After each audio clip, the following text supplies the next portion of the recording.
The Calgary Flames announced that they signed 3 of the 4 remaining RFAs, and unfortunately, Connor Zary was not amongst that list.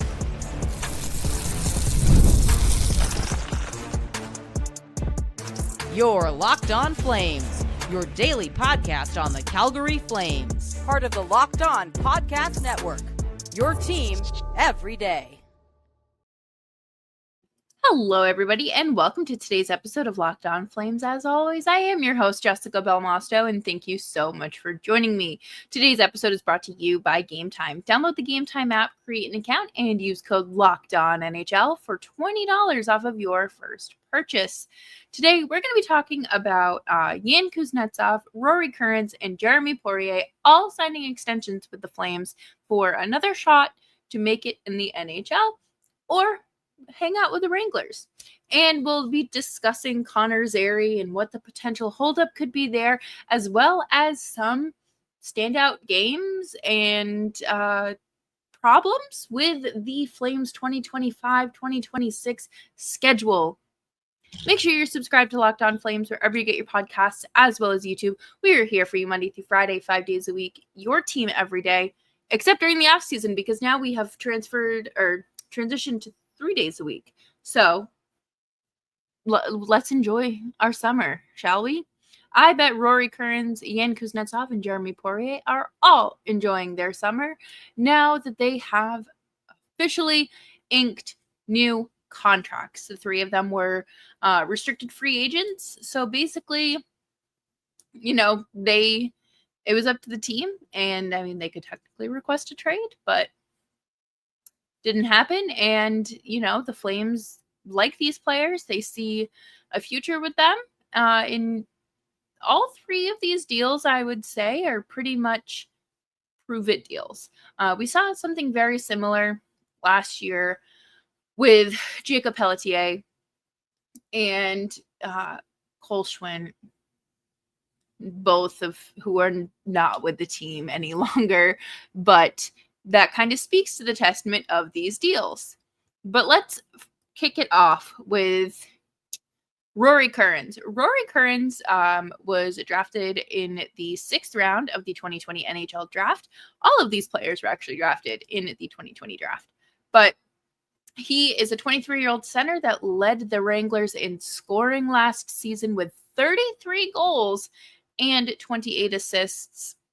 He made his NHL debut back in January and registered a pair of assists, and he played 5 games where he had 4 assists. It was brutal. I remember watching those. I believe it was his debut. It was against Chicago. And number one, in the first period, Jacob Pelletier was on hat trick watch, and Rory Kerins was so close. Anytime he had that puck on his stick, he was so close to scoring, but unfortunately, he is still waiting for his first NHL goal. He has played 127 AHL games between the Stockton Heat and the freshly relocated Calgary Wranglers, and he had, he had 118 points with the Sioux Greyhounds back in the 2019-2020 season. So that is what you're getting here. Not the 118 points, but just a productive player that has a lot of potential. This deal is a 1-year, 2-way deal. So he's making $775,000.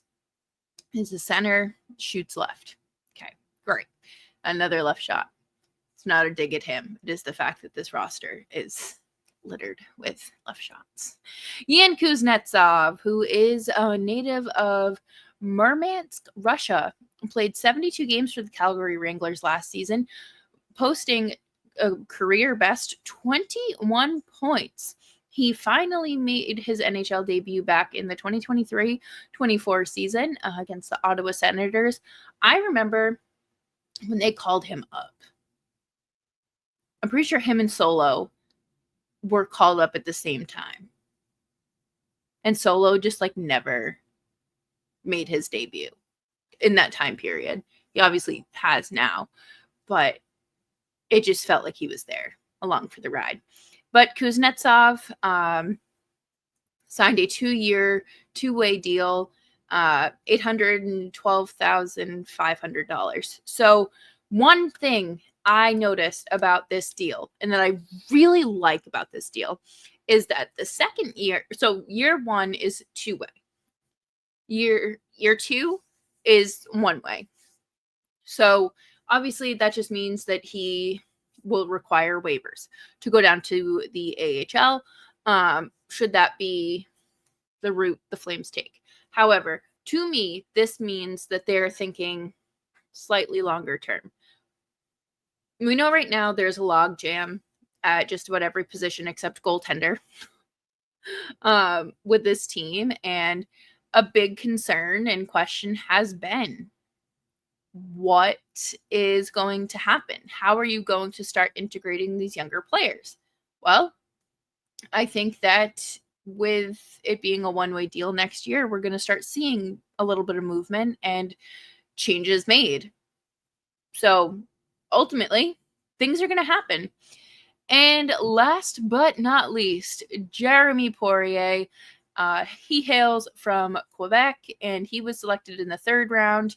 He's 23 and has suited up for 71 games with the Wranglers. And I have a lot of concerns about Poirier.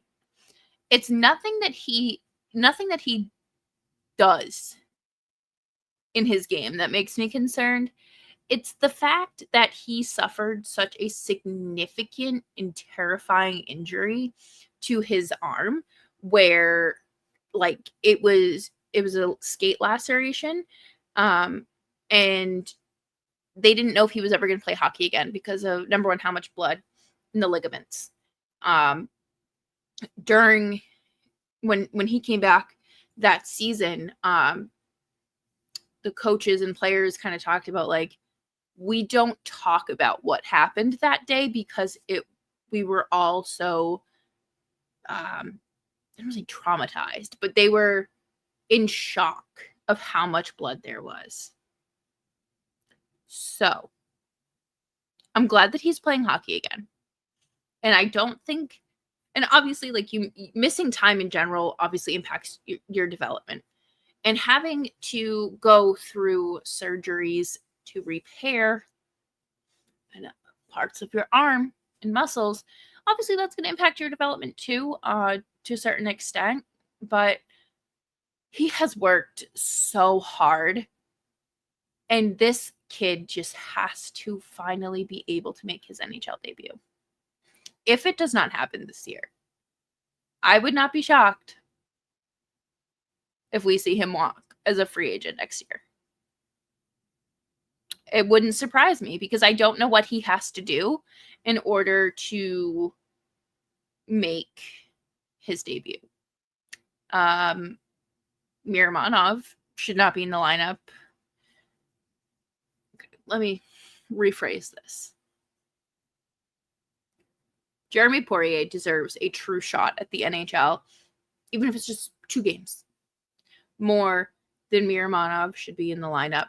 More than Jake Bean should be in the lineup. Braden Pahal's done fine. Like, he's your typical third pairing defenseman, but I want to see Jeremie Poirier in this lineup at some point this season. He deserves it. He has worked hard, and at some point the Flames just are going to have to throw prospects at the wall and see what sticks.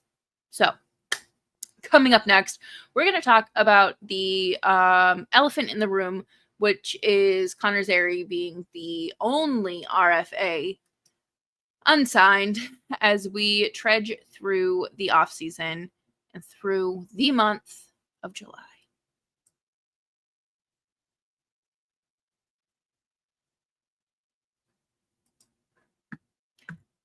Are you like me, and do you wish your money just, managing it was a little bit easier? With Monarch Money, it can be super easy. Whether you're growing your savings or planning a big purchase, Monarch puts you in the driver's seat, and it's like having your own personal CFO, giving you full visibility and control over your finances. Monarch Money is more than a budgeting app. It's a complete financial command center. You can track all of your accounts, investments, and spending all in one place. So in addition to managing your money, you're also building wealth. I was shocked to see how much I was spending on takeout at work. And Monarch Money broke that down for me because yikes on bikes. Also, cutting back on my subscriptions. Had no idea there were 2 Hulu subscriptions going on in this house. I thought we were all on the same plan, but that, saved me $20 a month. Take control of your finances with Monarch Money. Use code LOCKEDONNHL at monarchmoney.com for 50% off of your first year. That is monarchmoney.com, code LOCKEDONNHL for half off of your first year.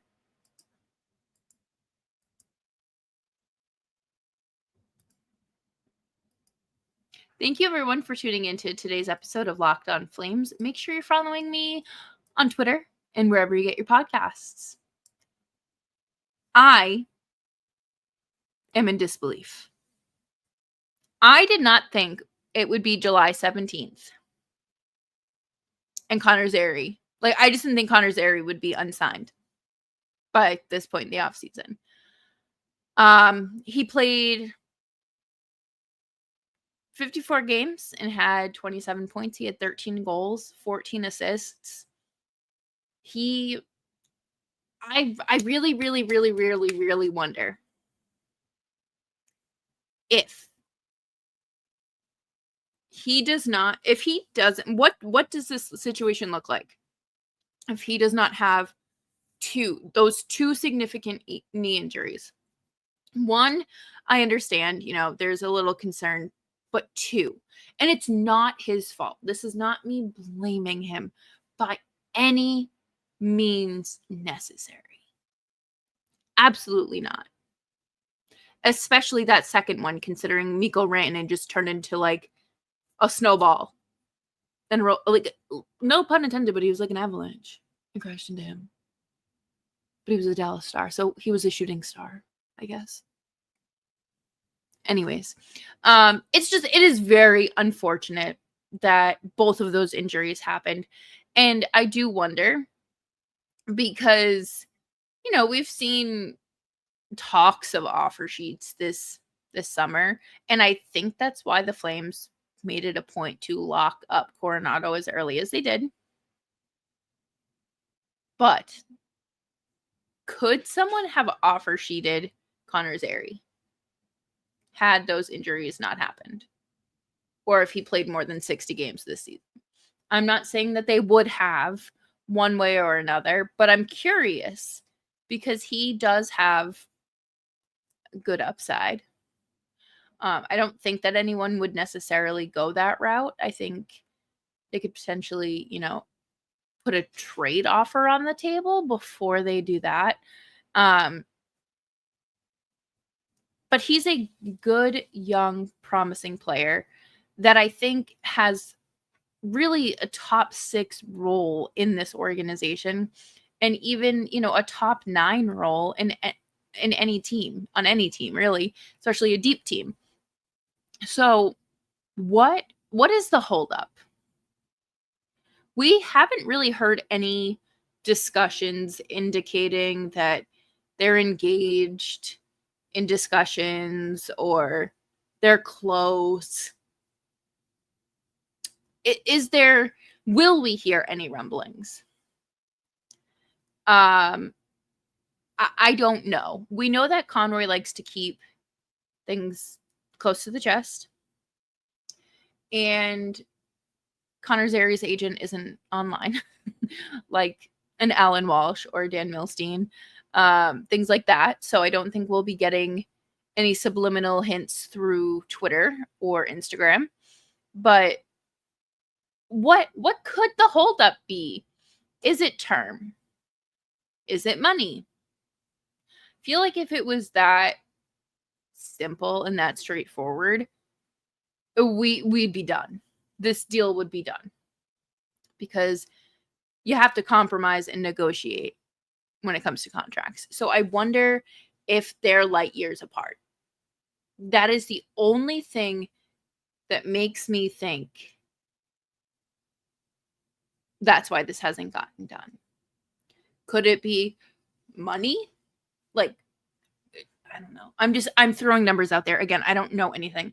Could the Flames be offering him, let's say, $4.5 million, and he's like, no, I want 6 or 7?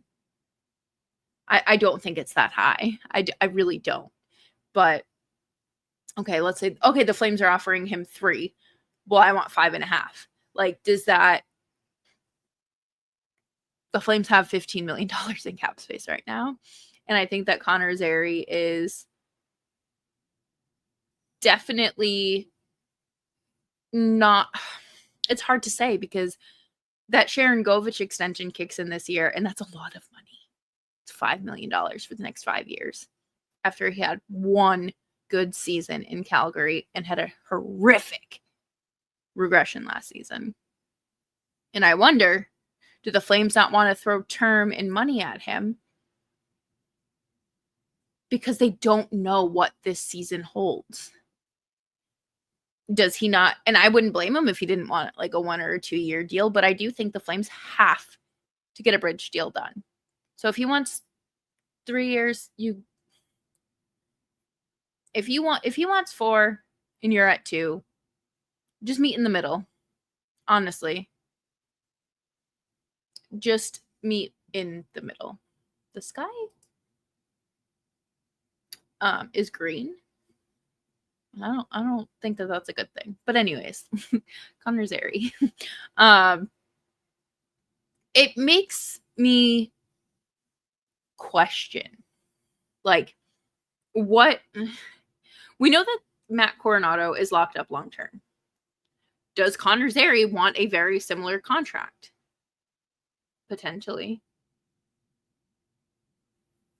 We have not seen, knock on wood, Matt Coronato have significant injuries all throughout his development and his NHL career, let alone 2 back-to-back injuries to the same joint within a month and a half. Or I guess maybe 2 months, because technically, yeah, I think it was like 2 months. And we haven't seen a 15-plus goal season or 20-goal season from Zary. And I think that that's what earns Coronato that contract, in my honest opinion. And I love Zary. Do not get me wrong. I think Zary is a great middle or top 6 player for the Flames. But they have to figure out if he's going to be a winger or if he's going to be a center, because we are crawling down the path of him being the next Sam Bennett. And coming up next, we're going to wrap up the show with my thoughts on some of the Flames schedule oopsies this season. Coming up next here on Locked On Flames.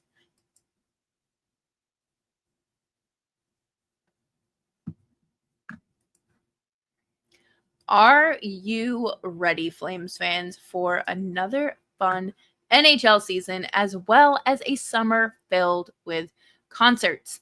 And we've all been there. We log on early and we're waiting forever to get concert tickets to go on sale, only to lose your spot thanks to slow Wi-Fi or any other interruption.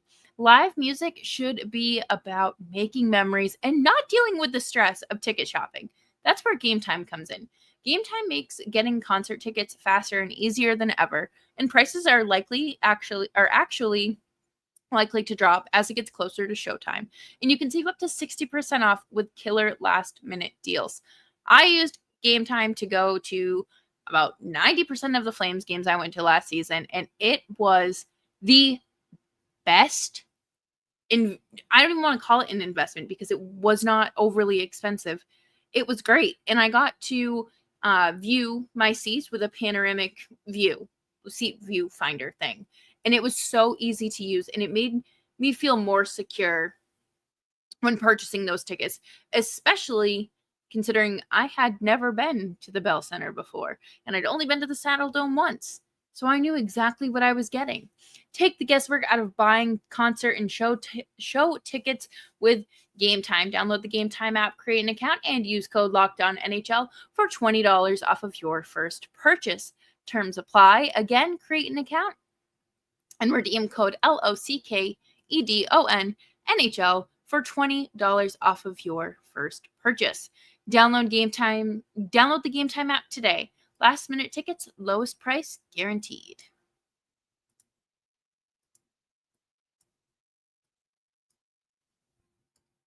Thank you, everyone, for making Locked On Flames part of your busy days.